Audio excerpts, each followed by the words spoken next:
Hello दोस्तों, नमस्कार। उम्मीद करता हूँ आप सब अच्छे होंगे। एक बार फिर से हमारे यूट्यूब चैनल में आप सभी का स्वागत है। आज हम बात करने वाले हैं टैली ईआरपी 9 के अंदर मेंटेन मल्टीपल प्राइस लेवल।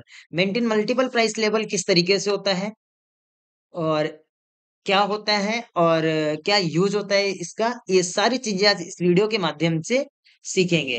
तो चलिए स्टार्ट करते हैं। सबसे पहले मैं आपको बता दूं कि मल्टीपल प्राइस लेवल जो होता है वो होलसेलर और रिटेलर के लिए होता है। सपोज आपकी डायरेक्ट कंपनी से आपने एजेंसी वगैरह ले रखी है और आप डायरेक्ट कंपनी से होलसेल में स्टॉक उठाते हैं और यहाँ पे आके आप होलसेलर और रिटेलर में सेल करते हैं।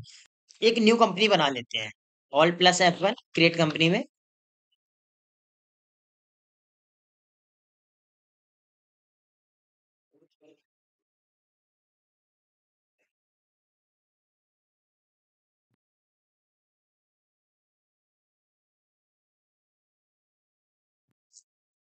इसके बाद जब आप सेल करेंगे, क्योंकि मल्टीपल प्राइस लेवल जो टॉपिक है उसमें ओनली सेल होता है, उसमें ओनली सेल होता है, परचेस नहीं होता है। तो उसके लिए आपके पास पहले स्टॉक होना चाहिए। तो पहले मैं स्टॉक समरी में चेक कर लेते हैं कि स्टॉक है या नहीं। जैसे आप स्टॉक समरी में जाएंगे तो यहाँ पे स्टॉक नहीं है। स्टॉक नहीं है तो पहले स्टॉक परचेस कर लेते हैं, उसके बाद ऑप्शन अप्लीकेबल करके सेल करेंगे। तो अकाउंटिंग वाउचर F9 परचेस पहले परचेस कर लेते हैं।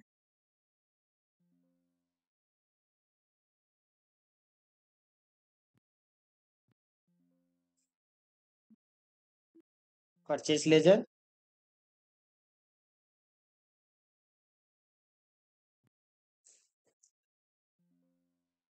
जैसे हमने ड्यू परचेस कर ली, यूनिट बोतल। अब डीओ की हमने 5,000 बोतल्स परचेज करी हैं, डायरेक्ट कब परचेज करी हैं। और डीओ जो है हमारे पास वो 1 लीटर वाली है,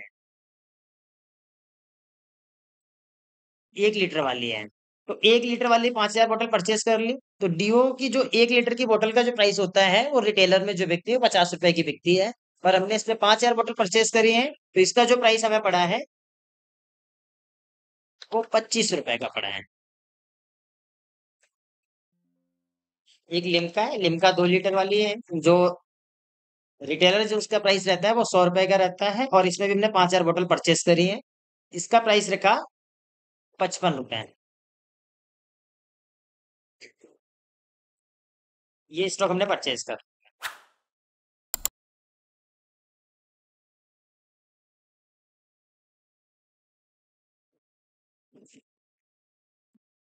ये परचेज कर लिया। अब हमारे पास क्या है कि स्टॉक आ गया है। ये देखेंगे, ड्यू और लिम्का 5,000 बोतल्स हमारे पास आ गई। टोटल हमारे पास जो हो गई है 10,000 स्टॉक है और 4 लाख रुपए का स्टॉक है अभी। चलिए अब ऑप्शन अप्लीकेबल करते हैं। F11 inventory features. यहाँ पे आप देखेंगे सेल्स मैनेजमेंट के अंदर एक ऑप्शन मिलेगा, यूज मल्टीपल प्राइस लेवल। अब यूज मल्टीपल प्राइस लेवल ये सेल्स मैनेजमेंट में इसलिए आता है क्योंकि इसका इसमें ओनली सेल्स होता है, इसमें ओनली सेल्स होता है, इसीलिए पहले परचेज कर लिया। ऑप्शन अप्लीकेबल करने से पहले ही परचेज कर लिया। जैसे आप इस ऑप्शन को अप्लीकेबल करेंगे तो कुछ इस तरीके से आपके सामने विंडो खुल के आएगी। कंपनी प्राइस लेवल,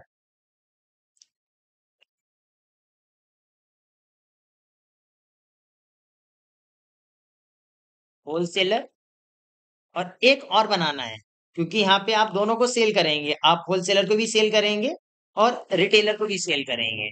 तो यहाँ पे दो बनाएंगे, एक होलसेलर और एक रिटेलर। एंटर कर देंगे। एंटर करने के बाद अब आप जाएंगे इन्वेंट्री इन्फो, इन्वेंट्री इन्फो। अब देखेंगे इससे पहले यहाँ पे ऑप्शन आ रहा था stock group, stock item, unit वगैरह का ऑप्शन आता है। यहाँ पे एक ऑप्शन और ऐड है, प्राइस लिस्ट। इसमें आपको प्राइस लिस्ट बनानी है। All item, price level. अब आप किसकी लिस्ट बना रहे हैं, पहले होलसेलर की बना रहे हैं या रिटेलर की बना रहे हैं। तो पहले बना लेते हैं होलसेलर की। एंटर करेंगे। ड्यू, अगर हमारे पास से होलसेलर 500 बोतल खरीदता है, अगर होलसेलर हमारे पास से 1 लीटर वाली 500 बोतल खरीदता है तो उसे एक बोतल पड़ेगी 35 रुपए की। और अगर वो 1,000 बोतल खरीदता है तो उसे पड़ेगी 33 रुपए की। और अगर वो इससे भी ज्यादा जाता है, जैसे अब मान लिया कि 3,000 बोतल हमारे पास से खरीदता है तो उसे एक बोतल पड़ेगी 30 रुपए की। और अगर वो इससे भी ज्यादा खरीदता है, 3,000 बोतल से भी ज्यादा खरीदता है, तो उसे एक बोतल पड़ेगी 28 रुपए की। सेम ऐसी लिम्का, अगर होलसेलर हमारे पास से लिम्का की 500 बोतल खरीदता है तो उसे एक बोतल पड़ेगी 75 की। और अगर वो यहाँ से 500 से बढ़ा के अगर 1000 खरीदता है तो उसे ये बोतल पड़ेगी 70 रुपीज की। अगर वो इसी को बढ़ा के 1000 बोतल से लेके अगर 2500 बोतल खरीदता है तो उसे एक बोतल पड़ेगी 65 की। और अगर वो इससे भी ज्यादा खरीदता है तो उसे एक बोतल पड़ेगी 60 रुपीज। तो ये तो था होलसेलर का, ये था होलसेलर का। सेम ऐसे रिटेलर का बनाएंगे। आप क्या करेंगे, रिटेलर सिलेक्ट करेंगे, डीयू। अगर रिटेलर हमारे पास से 100 बोतल खरीदता है डीयू की तो उसे एक बोतल पड़ेगी 35 रुपए की। और अगर 100 से बढ़ा के वो 500 बोतल खरीदता है तो उसे एक बोतल पड़ेगी 32 रुपए की। और 500 से बढ़ा के 1000 बोतल अगर वो हमारे पास से खरीदता है तो उसे 30 रुपए की पड़ेगी। और इससे भी ज्यादा खरीदेगा तो 28 की पड़ेगी। अब लिम्का, लिम्का की अगर वो बोतल हमारे पास से 200 बोतल खरीदता है, अगर वो 200 बोतल खरीदता है तो उसे एक बोतल पड़ेगी 80 रुपए की। और अगर 200 से बढ़ा के वो 500 खरीदता है तो उसे पड़ेगी 75 रुपए की। और अगर 500 से बढ़ा के वो 1000 के बीच में हमारे पास से बोतल खरीदता है तो उसे एक बोतल पड़ेगी 70 रुपए की। और अगर वो इससे भी ज्यादा करता है तो उसे पड़ेगी 65 की। तो इस तरीके से आप रेट डिफाइन कर सकते हैं पहले ही। यहाँ पे आप पहले ही रेट डिफाइन कर सकते हैं कि अगर हमारे पास कोई रिटेलर आता है या कोई होलसेलर आता है तो उससे हम किस रेट में बेचेंगे। क्योंकि जब आप कोई सामान परचेस करके लेके आते हैं और जब आप सेल करने के लिए बैठते हैं तो उसमें कई बार क्या होता है कि प्राइसेस का इशू आ जाता है कि जल्दीबाजी में हमें क्या प्राइस देना चाहिए क्या नहीं देना चाहिए। तो ये प्राइस पहले से सेट होता है। आपको सिर्फ नेम के साथ आपको सिर्फ इतना सेलेक्ट करना है कि वो होलसेलर है या रिटेलर है। जैसे आप ये चीज डालेंगे अपने आप ही इसमें प्राइस ले लेगा। एंटर करेंगे। अब चलते हैं अकाउंटिंग वाउचर में, एफिलिएट करेंगे सेल्स। पार्टी नेम, देखो जैसे आप पार्टी नेम सेलेक्ट करके एंटर करेंगे और यहाँ पे आप सेलेक्ट करेंगे क्योंकि सेल्स कर रहे हैं आप तो संडी डेप्टर्स है। और यहाँ आप देखेंगे प्राइस लिस्ट, ये आपसे पूछेगा प्राइस लेवल कि ये रिटेलर है या होलसेलर है। अगर आप यहाँ पे नहीं भी देना चाहते हैं तो नॉट अप्लीकेबल कर दें। तो देखो ये सेल्स वाउचर में अंदर ही खुल जाएंगे, सेल्स वाउचर में अंदर ही खुल जाएगा ये रिटेलर है या होलसेलर है। ये हमारे पास होलसेलर, सेल्स का लेजर बनाएंगे। अब होलसेलर हमारे पास आया है ड्यू, ड्यू की उसे 1000 बोतल चाहिए थी। जैसे आप 1000 बोतल डालेंगे देखो उसका प्राइस चेंज हो गया 30 रुपए। और कमाल की बात देखेंगे आप एंटर करेंगे लेकिन रेट पे कर्सर नहीं जाएगा, डायरेक्ट क्वांटिटी से अमाउंट पे जाएगा। यहाँ पे आपने टोटल बोतल इसे सेल करी ड्यू की 3500, 3500, तो देखो इसका रेट आ गया 28 रुपए। सेम ऐसे आप लिम्का, लिम्का की उसने 500 बोतल आपके पास से परचेस करी, 70 रुपए का रेट आ गया। बढ़ाएंगे इसे 1500 करेंगे 65 का। और अगर आप इसे 2500 कर देते हैं तो 60 रुपीज का आ गया। इस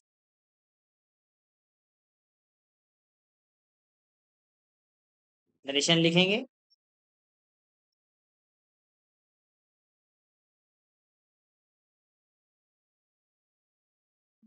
ये ये तो था होलसेलर का, ये होलसेलर का था। अब करेंगे रिटेलर का। एक लेजर क्रिएट करेंगे, पार्टी नेम,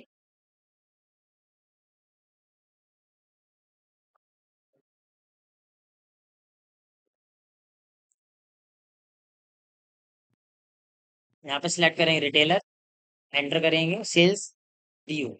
तो ड्यू के से आपने 100 बोतल्स रखी तो इसका रेट आ गया 32 रुपए। और अगर आप 50 बोतल्स रखेंगे तो 35 रुपए का जो रेट है।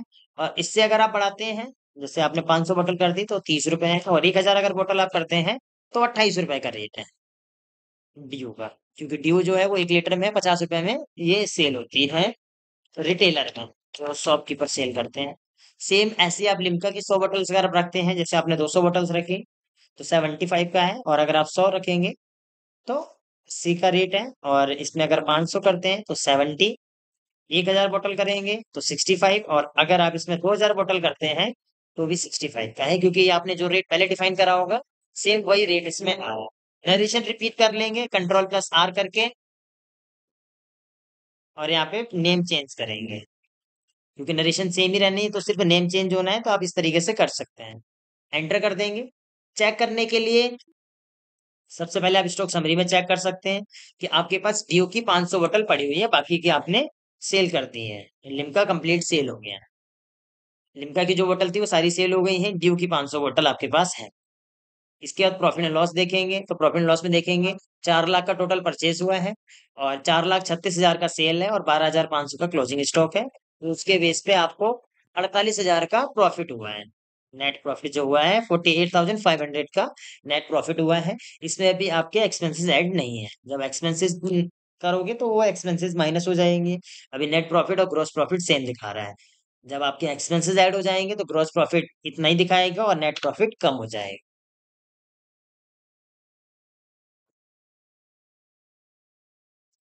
और अगर आप आइटम के बेसिस पे देखना चाहते हैं तो डिस्प्ले में जाके आप देख सकते हैं इन्वेंट्री बुक, स्टॉक आइटम, जैसे ड्यू, तो ये स्थिति है 5,000 परचेज करी थी, टोटल 1,25,000 का परचेज करा।